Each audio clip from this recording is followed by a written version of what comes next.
Radhe Radhe everyone. आओ आज हम आपको लेके चलते हैं वृंदावन की ट्रिप पे। वृंदावन का ट्रिप बहुत ही सुकून देने वाला ट्रिप है। आइए हम आपको बताते हैं कैसे करते हैं budget travel from Chandigarh to Vrindavan. सबसे पहले पहुंचे हम चंडीगढ़ रेलवे स्टेशन। वहां से हमने पकड़ी ऊना जनशताब्दी जिसका फेयर था अराउंड 500 पर पर्सन। और ट्रेन में हमने किया बहुत ही मज़ेदार ब्रेकफास्ट जो हम घर से बना कर लेकर आए थे। फिर उसके बाद हम उतरे सब्जी मंडी रेलवे स्टेशन। हम न्यू दिल्ली रेलवे स्टेशन ना उतर के सब्जी मंडी इसलिए उतरे ताकि हम थोड़ा अपना टाइम सेव कर सके, क्योंकि हमें आगे जाना था निज़ामुद्दीन रेलवे स्टेशन अपनी अगली ट्रेन पकड़ने। फिर वहाँ से जैसे ही हम ट्रेन से उतरे हम सब्जी मंडी, हमने करी टैक्सी ने अराउंड लिए हमसे 350 से लेकर 400 तक कुछ अप्रॉक्स। लेकिन अगर आप वहीं पे लोकल नीचे उतरते ही अगर आप कोई टैक्सी लेते हैं तो वो आपको कुछ चार्ज करेंगे अराउंड 500 पर टैक्सी, ठीक है। फिर उसके बाद आप जाइए निज़ामुद्दीन रेलवे स्टेशन। वहाँ से हमने दूसरी ट्रेन पकड़ी जिसका नाम था कोटा जनशताब्दी और जिसका फेयर बहुत ही चीप था। वो था अराउंड 100 पर पर्सन। कोटा जनशताब्दी से हम पहुँचे मथुरा रेलवे स्टेशन। वहाँ से उतरते ही हमने सबसे पहले लिया इलेक्ट्रिक रिक्शा ने कुछ हमसे चार्ज किए 100 पर पर्सन टू कृष्ण जन्मस्थल। वहाँ पहुँचकर हमने सीधा कृष्ण जन्मस्थल के दर्शन किए। और हाँ, वहाँ उस कृष्ण जन्मस्थल पे कोई भी इलेक्ट्रिकल इक्विपमेंट अंदर अलाउड नहीं है। तो आप उसको अपने जो भी आप अगर कैब से आए कैब में रख लीजिए, नहीं तो वहाँ नियर बाय जो भी शॉपकीपर हैं उनको आप रखवा सकते हैं। और हाँ, वहाँ पर एक लॉकर रूम है, आप वहाँ भी रखवा सकते हैं। कृष्ण जन्मस्थल के दर्शन करने के बाद हम सीधे जा पहुँचे वृंदावन अपने आश्रम में। मथुरा से वृंदावन आने के लिए इलेक्ट्रिक ऑटो रिक्शा ने हमसे कुछ चार्ज किए 300 से 400। फिर वृंदावन में हमने अपने आश्रम में थोड़ा रेस्ट करके अराउंड 1 आवर फिर हम निकल पड़े दर्शन के लिए। सबसे पहले हम पहुंचे श्री राधा वल्लभ लाल जी टेम्पल। वहाँ के दर्शन करने के बाद हम फिर पहुंचे बांके बिहारी टेम्पल। फिर बांके बिहारी टेम्पल के दर्शन करने के बाद हम पहुंचे निधिवन। ये सारे तीनों मंदिर बहुत ही आसपास हैं, तो आपका ये आधे दिन में ही कवर हो सकता है। अगर आपके पास समय बचा तो आप वहाँ पे पास में ही घाट है, तो आप घाट पर भी थोड़ी देर बैठ सकते हैं और सनसेट का एंजॉय कर सकते हैं। शाम होते ही हम सीधे जा पहुँचे इस्कॉन टेम्पल में का जो इन्वायरमेंट है बहुत ही अच्छा और बहुत ही पीसफुल है। इस्कॉन टेम्पल पहुँचते ही आपको यूँ लगेगा कि आप कहीं और ही किसी बहुत ही अच्छी सुंदर प्लेस में आ गए हैं। इस्कॉन टेम्पल में दर्शन करने के बाद हमको लग रही थी थोड़ी सी भूख। फिर हम निकल पड़े खाने की तलाश में। खाने की तलाश करते करते हमको लोगों से पता चला कि वहाँ पे मुरली वाला रेस्टोरेंट बहुत ही अच्छा है। खाना खाने के बाद हम सीधे वापस आ गए अपने आश्रम और रेस्ट करने लगे। और लेकिन हमने कल के लिए पहले ही टैक्सी बुक करा ली थी, क्योंकि हमें बहुत सी जगह जाना था, इसलिए हमने पहले ही टैक्सी बुक करा ली।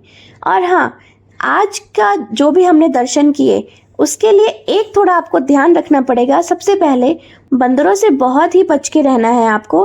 वो आपके पर्स, आपके चश्मे, आपका कोई खाने का सामान वो लेकर जा सकते हैं और वो वापस भी नहीं करेंगे। दूसरा, क्योंकि हर मंदिर में बहुत ही ज़्यादा भीड़ होती है, बहुत ही रश होता है, तो आपको थोड़ा सावधान रहना पड़ेगा। और इसके साथ खत्म होता है हमारा पहला दिन। राधे राधे। Good morning. हम सुबह उठे करीब 6 बजे।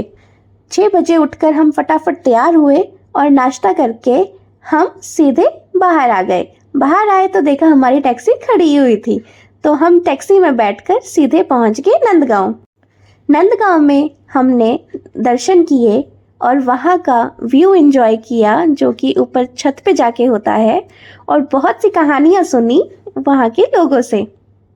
फिर उसके बाद हम टैक्सी में बैठकर पहुँच गए कीर्ति मंदिर, जो कि बरसाना के रास्ते में ही था। वो मंदिर भी बहुत ही सुंदर है। कीर्ति मंदिर के बाद हम पहुंचे सीधे बरसाना। बरसाना पहुंच के हमें सुनने में आया कि ऊपर चढ़ाई चढ़नी पड़ेगी, और उसमें अभी हम जैसे ही हम उतरे टैक्सी से हमने देखा कि वहाँ पे बाइक सर्विस भी है, तो हमने सोचा क्यों ना बाइक सर्विस ट्राई करें। तो हम सारे ही बाइक पे बैठ कर ऊपर पहुँच गए दूसरे रास्ते से।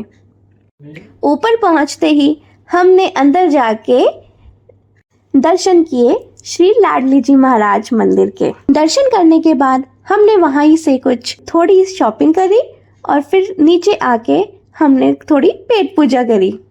सबसे पहले हमने लिया कांजी वड़ा जो बहुत ही टेस्टी था, और साथ में हमने ली दही भल्ला चाट जो इतनी गर्मी में हमें इतनी सुकून दे रही थी, क्या बताऊं। फिर उसके बाद थोड़ा आगे जाके एक रेस्टोरेंट था, हमने वहाँ जाके लंच किया। लंच बहुत ही अच्छा था, एक थाली सिस्टम था वहाँ पर, तो हमने थाली मंगाई थी। फिर उसके बाद हम चल पड़े गोवर्धन पर्वत की तरफ। वहाँ पहुँचते ही हमने अपनी जो टैक्सी थी हमें वहाँ पार्किंग में पार्क करनी पड़ी, और वहाँ से हमने लिया इलेक्ट्रिकल ऑटो जो कि हमें आगे तक ले गया परिक्रमा कराने, क्योंकि वहाँ अंदर टैक्सी जाना अलाउड नहीं है। जैसे जैसे हम चलते गए वैसे वैसे जो जो हमारी रास्तों में मंदिर आ रहे थे हम उनके दर्शन करते गए। दर्शन करते करते हमें करीब 2 से 3 घंटे लग गए थे।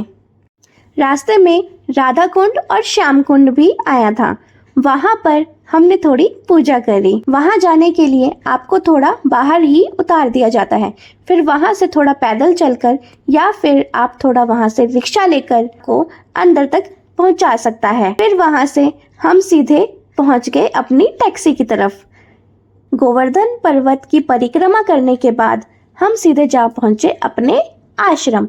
आश्रम में थोड़ा 1 घंटा आराम करने के बाद हम निकल पड़े अपनी अगली डेस्टिनेशन की तरफ।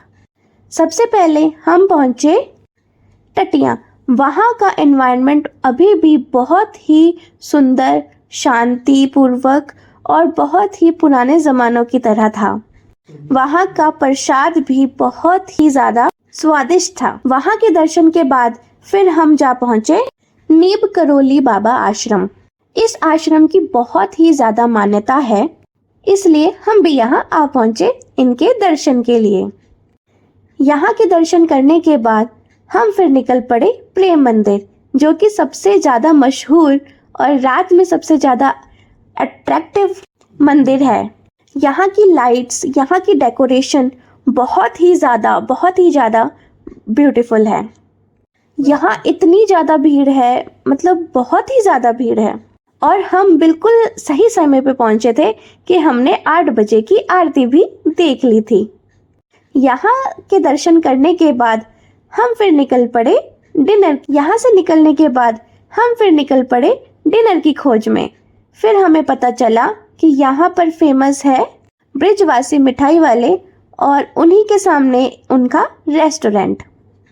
हमने सभी के लिए मिठाइयाँ ली और फिर अपने लिए खाना लिया। यहाँ का खाना भी बहुत ही टेस्टी और बहुत ही अच्छा था। आज का भी दिन बहुत ही अच्छा और बहुत ही अच्छे से निकल गया।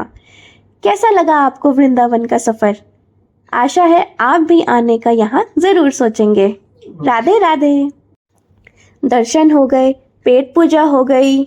अब चलते हैं सफ़र के आखिरी सफ़र पे, जो कि वापस घर जाने के लिए सबसे पहले हमने रात को ही 12 बजे करीब टैक्सी बुक करी। टैक्सी हमने गोजो कैब से करी। हमें करीब 3 आवर्स लगे फ्रॉम मथुरा टू दिल्ली।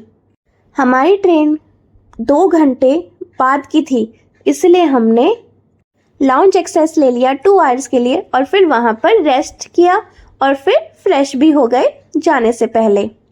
वापसी में हमें वंदे भारत का एक्सपीरियंस करना था, इसीलिए हमने वंदे भारत की टिकट बुक कराई थी। वंदे भारत ट्रेन बहुत ही साफ, बहुत ही सुंदर थी। वंदे भारत का सफ़र तो पता ही नहीं चला, मगर उसमें भूख बहुत लगी, क्योंकि वहाँ पे खाना अम्बाला के बाद ही आता है। हम तो इंतज़ार ही करते रह गए कि अब खाना आएगा, क्योंकि हमें तो आदत है शताब्दी की। कि जिसमें खाना आता ही रहता है, पर यहाँ पर हम तो इंतज़ार ही करते रहे। और जैसे ही खाना आया, किसी की प्लेट में कुछ रह गया, किसी की प्लेट में कुछ रह गया, तो हमें उनको बार बार परेशान करना पड़ा कि हमें ये दे दो। वंदे भारत का सफ़र बहुत ही अच्छा रहा क्योंकि जल्दी पहुंच गए और इसी के साथ हम पहुंच गए अपने घर। घर जैसी जगह कोई नहीं। और इसी के साथ हमारा वृंदावन